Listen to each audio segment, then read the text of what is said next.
Hello, this is Heather and I'm Travis, and we're part of the hearing intervention team here at Montgomery County ESC.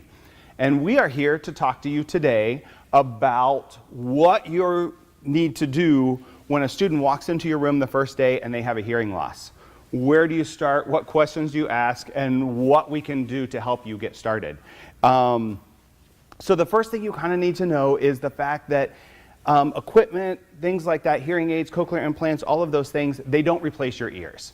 So it's not perfect, and so it is harder for them to hear sometimes. And a lot of times they're able to detect sound better than they're able to comprehend. So if you're across the room and say their name and they're going to look up at you, that's so much easier than if you're explaining something about volcanoes and you're using vocabulary they've never heard before and you talk for 10 minutes, that's a lot harder to comprehend. And so we're trying to make this as easy as possible so you don't really have to do much different and they're able to keep up with you. So the first thing you have to think about is kind of extras, like noise, visuals, those kind of things. Students need to be able to see your face and see your mouth as much as possible. So we want to avoid doing things like standing in front of a bright window, turning off all the lights, or the worst is turning your back and talking while you write on the board. You've turned away, they've lost all of this. If they can't see your face, there's a good chance they can't comprehend everything you're saying. And so really they need a lot of that. If it's not possible to do that, then just kind of make sure that you're in front. So if your face is blocked, just kind of be in front as much as possible. Auditory noise is something else to think about. We're kind of on the opposite end here. Is we talk visual, show them as much as possible. Auditory, kind of try to avoid what you can. Think about open doors, open windows. Where's the pencil sharpener? Are they sitting close to another small group that's working? All of those things make it really hard because your hearing aids or cochlears or whatever, they're going to pick up what's closest. So if you're across the room and Johnny's sitting beside them tapping, they're going to really hear that tapping and you're going to kind of fade out a little bit. To help with that, we do provide or work with students to have some equipment maybe. It's called hearing assistive technology. You might hear HAT, FM system, DM system, things like that. That brings your voice directly to their ears. And we're going to talk a little bit more later about how the different systems work. But just so you know, it's not super loud. It's not going to like blow their eardrums if you're loud. It just brings you close to them. And they need that because no matter how loud you talk, volume isn't affecting all of your sounds. It really affects vowels and just a few of the consonants. So yes, you're easily able to be detected if you're a loud talker, but it doesn't really help with comprehension. So you just kind of want to think about those kind of things and use that as much as possible and try to be as positive as possible with all of that because this is hard on the student. And along that same lines, just that whole attitude with it. When the student brings it to you, take it with a smile. If the student raises their hand and says, oh, you're still muted, you know, that kind of eye roll that you're frustrated with yourself, make sure that you kind of avoid that as much as possible so they don't think that you're mad at them for letting you know something's not quite right. And then from that point, to help them keep up is think about change signals. When it's time for you to start, instead of saying, open your math book to page 14, by the time they look up, look at your mouth, they've missed the direction. But if you say, okay, it's time for math, now they're looking up, open your math book to page 15. So those kind of change signals when it's time to start something, change topics, or something like that. The biggest thing to remember with our students is that their language levels are varying because of the incidental learning and lack of hearing their peers around them. So there are huge gaps in their language. So some kids might really be great with social language, but wow, that academic language just isn't there.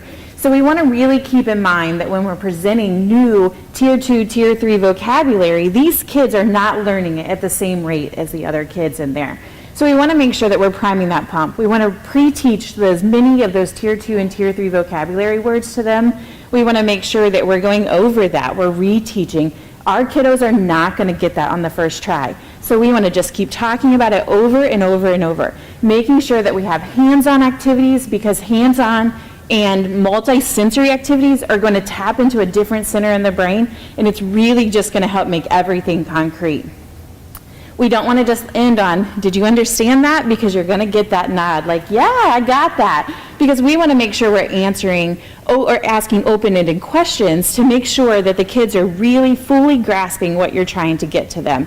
We know that you have a lot of information that you need to pass right away, but it's important that we're recycling that and we're going over and over and we're continually asking open-ended questions to make sure your message is getting into that brain the way that you need it to be.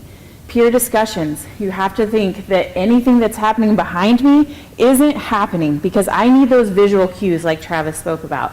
So I need to know, what are my peers saying? So you're going to use your assistive technology, you're going to use your extra people in the room to help you, your interpreters, whoever else is in the room to help you get that message.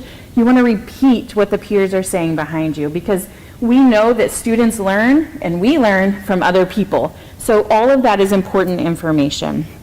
Again, make things hands-on. The more multisensory, the more we can get into it. Everybody knows the science experiment is way more fun than listening to the science lecture. Make sure we're getting that full body movement in there and really just emphasizing that multisensory. So when you are lecturing, it's going to happen, especially as you guys get older, the kids get older and older, lectures are going to happen. Our kids cannot take in things visually and look down at the same time. We need to utilize note takers, guided notes. Just provide the kids with a copy of your class notes at the end to make sure that they have the opportunity to take in everything visually and get that message, but we want to make sure that they have a resource to carry that back. So provide those notes to them. When you're showing media, today is the day of media. We want to make sure we're showing lots of different things. Have closed captioning on there. We know that it's not an option for every individual media source that you have, but closed captioning is critical for our kiddos because they cannot read lips whenever you have something on a television screen. So if you do not have closed captioning, make sure that you're providing them a transcript, an outline, something just so they can keep up. And when closed captioning isn't available, think closed captioning wasn't available, this was for entertainment, not for education. We're just enhancing, but they can't be tested on that information. In your classroom, think about when I'm providing social situations, I'm testing them. I have bulletin boards. Is it at their language level? We don't want to have important information that the kids need to know, but the language is up here and their language level is really here. If it's important for the kids to know, make sure that it's accessible to all of the students in your classroom. Visual schedules. There's a lot of anxiety of, I don't want to look weird, I don't want to stand out. Make sure the kids know we're going to do math and then science and then social studies, just so that they have a general idea of this is what's going to happen. I can relax on the routine of what's going to happen, what's coming next. As much as you can chunk information to make it easier for them to remember. We know about, there's a lot of research about color coding and chunking and how that just stores in your brain a different situation in a different way. Making sure that we're doing that, giving these kids the tools that they need to be successful. And peer relationships, where do the kids get to socialize? When do they get to have those conversations about what are you doing this weekend? What's hanging out? We do those in noisy environments, class changes, when everybody is talking all at the same time. That's hard. So you might see our kids kind of just sitting in the group, not really being an active member of that peer social interaction, because those are hard listening situations. Or if they are not using any amplification and they're using an interpreter, that's going to make it even harder, right? Because now my interpreter is listening to all of what you guys are saying, and now this adult knows what's going on. That's not cool. So we want to make sure that we're just keeping all of those things in mind. And announcements, that's another huge situation. Make sure that these kids and the parents know what is happening in the school community. We don't want our kids being the only one that shows up in regular clothes on pajama day. Make sure the kids know tomorrow's pajama day, and that means we wear our PJs to school. We want to make sure that we're telling them they have the same opportunities to try out for teams. They have awareness of what is happening in the classroom and in the school community, so they feel like they are part of the community. With all that being said, we have just told you a ton of things that they have to keep in mind. Fatigue, Fatigue is huge. Know what's happening at the end of the day. They have had to look like everybody else in the classroom. They've had to listen, really concentrate on all of that. By the end of the day, they're done. You're going to get attitude. You're going to get where they're lazy if they just apply themselves. Nope, they've applied themselves and they've worked hard the entire day. Them showing up in your classroom is working hard. No, at the end of the day, we're not teaching your core content information. That's going to need to be in the beginning of the day because they're done by the end of the day. So fatigue is a lot. It's a lot to sit there, concentrate on listening, hearing, taking in information is not a natural thing for them like it is for us. So just be aware of fatigue, and just because they're sitting there and looking lazy, they're not lazy, they're working super hard. Last thing is just some obstacles in classrooms that make it harder. So we tried to tell you what makes it easier, and I know we went really fast, but we are going to provide the slides and a little more in-depth information for you. But the obstacles in a classroom are kind of the opposite of what we talked about. Dark classrooms, noisy classrooms, new equipment, which is nothing you can do about, but you just something to be aware of. Long breaks. The end of summer, things like that. It's kind of like getting up in the morning and getting in your car on a Sunday morning when you were out and about on Saturday night. You turn on your car and everything is loud and overwhelming from your radio, and you think, how was I listening to that loud of music in the car? That's kind of how they are at the beginning of the day, and especially after a long weekend, long break, something like that. So those kind of things just make it a little harder, and so just be aware of those things. If you have questions, we are definitely here for you. Our contact information is in the slides, and you're definitely welcome to go to our MCESC.org website if you can't find us or you need more information. In this video, we will be reviewing with you how to properly use a Phonak Roger DM system with a touchscreen microphone. This technology is a very powerful tool that can help your student with hearing loss to access auditory information present in the classroom. Proper use of this equipment is both a responsibility of the teacher and the student. It's a team. It's teamwork. In preparation for use of this technology, you will need to determine where in the building it will be stored when it's not in use and how the student can access it, and also identify 2 staff members who will be responsible for monitoring use of the system. When considering where it will be stored, you're going to want to have it in a secure place, and this can be dependent upon the class schedule, where the student enters the building each morning, and also be aware of how the student feels about possibly needing a private room to put their equipment on and take it off each day. That's very important that we engage the student in that decision-making process. Also, the reason you have to identify 2 staff members, one is a primary person and one is a backup, so that there is someone there monitoring for use of the system and also working with the student to perform the daily listening checks that are required to ensure proper device function. So how can this tool really help the student? It does not amplify sound further for the student. It just channels your voice directly from wherever you are within that classroom setting, directly to the student's personal hearing devices. And how that is all connected, your audiologist will review that with you. It does serve to overcome 2 of the largest obstacles that our students face: the presence of background noise and distance from the teacher. Background noise is inherent in any setting, but even more so in a school setting because of kids moving around, bells, chatter, lots of different things create background noise. But because this channels your voice directly to the hearing instruments, it overcomes a lot of that the presence of that background noise. It also transcends distance. So if you are located on the other side of a classroom and need to speak to that student, your voice will be present in their hearing devices as if you were standing right next to them, which is very helpful for the student.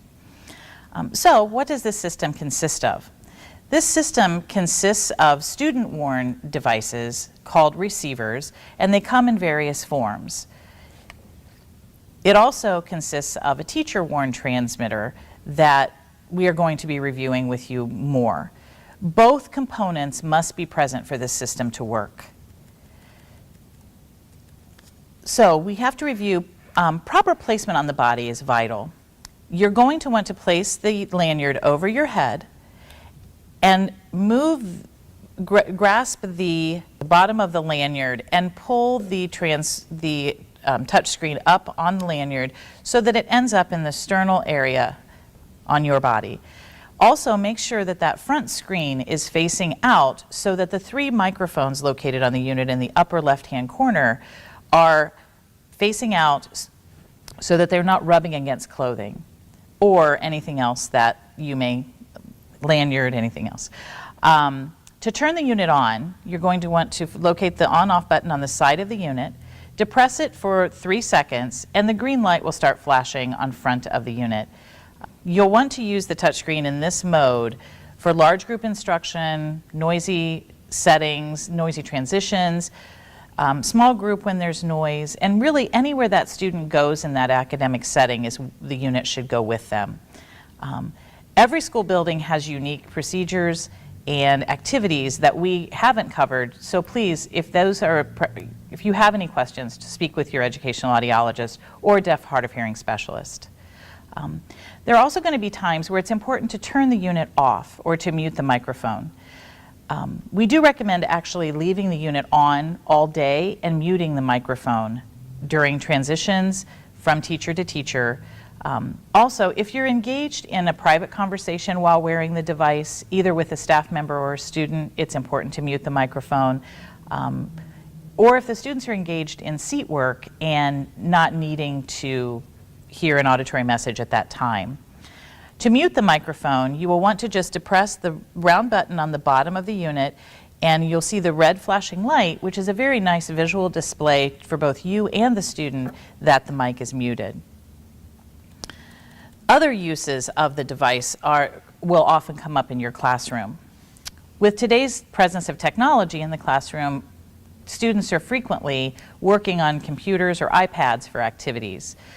To connect the unit directly to the computer or iPad, locate the audio cord that you were provided with your system, and one end will plug into the computer and the other will plug into the bottom of the touchscreen transmitter.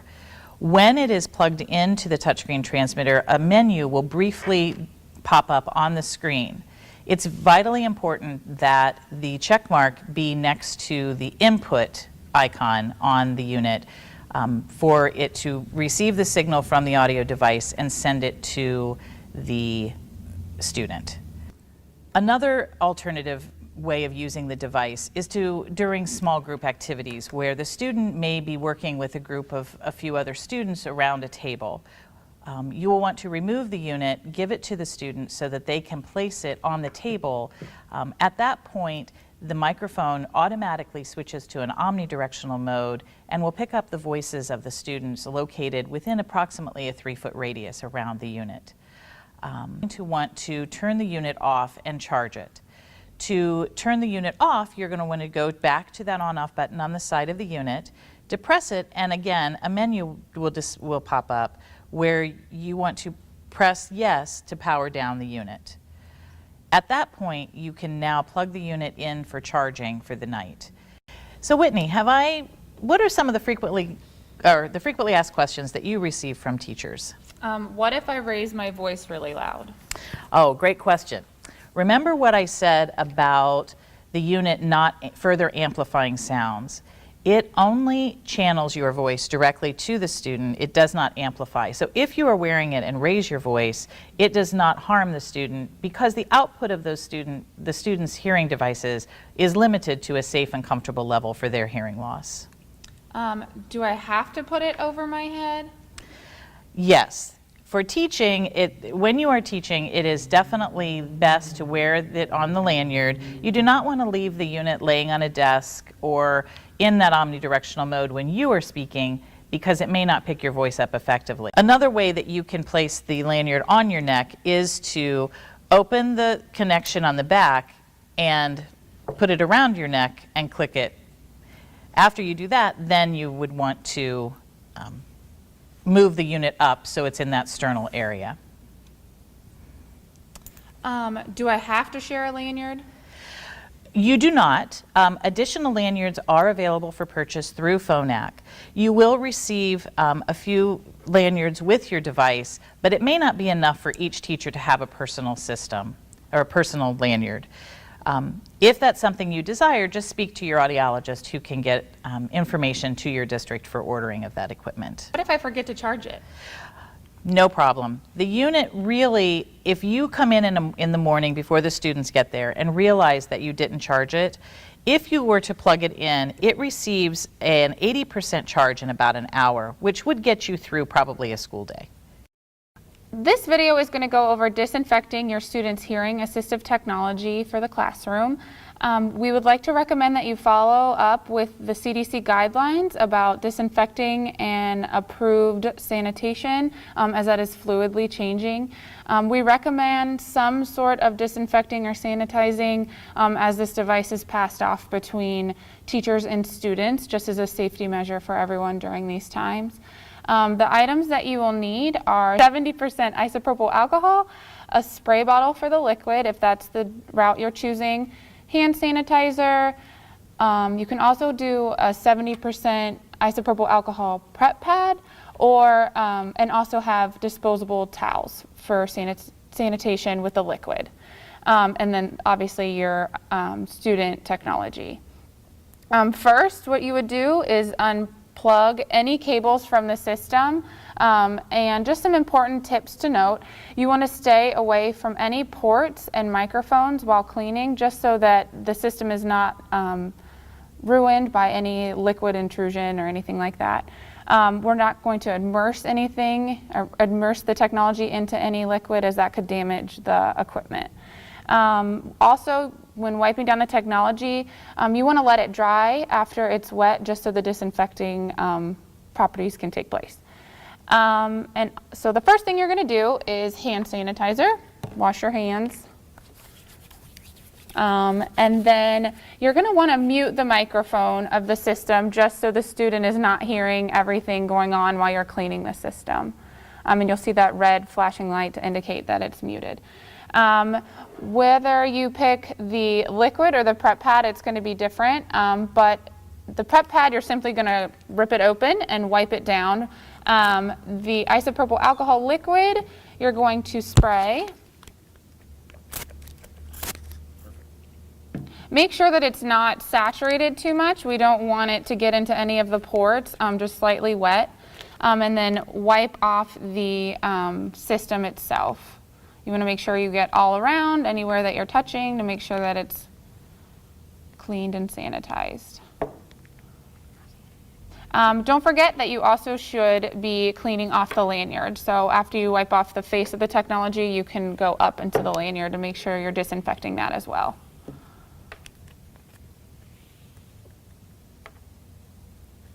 After this step, you're going to place, for transporting the system to the next teacher, you're going to place the microphone into a plastic bag. At this point, you can seal it, hand it to the student, and the student will take it to their next class. It's up, the teacher that receives the technology can clean it again if they feel that that's a necessary step, but the process should be repeated between transfers. If you have any additional questions that we haven't covered in this video, please feel free to reach out to your educational audiologist or deaf and hard of hearing specialist. Resources can also be found on our website at mcesc.org. Thank you.